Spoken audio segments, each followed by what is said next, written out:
जी हाँ दोस्तों, जो पावर स्टार पवन सिंह का टीजर आया भैया सारेगामा हम भोजपुरी पे कजरा मोहब्बत वाला। लगातार 4 दिन हो चुका है दोस्तों और आज 5वां दिन है, समझ सकते हैं दोस्तों। यानी 4 दिन से ज़्यादा हो चुका है दोस्तों और अभी तक ले गाना रिलीज नहीं किया गया है।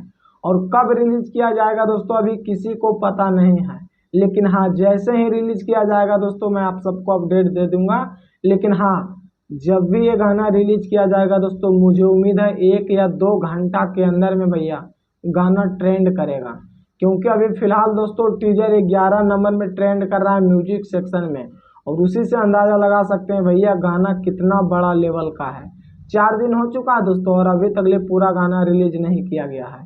तो बस आप लोग से रिक्वेस्ट है, मेरे चैनल को सब्सक्राइब कीजिए, वीडियो को लाइक कीजिए, ज़्यादा से ज़्यादा शेयर कीजिए। और जैसे ही गाना रिलीज किया जाएगा भैया मैं आप लोग को बता दूंगा। बाकी फिर मिलते हैं अगले वीडियो में। जय हिंद।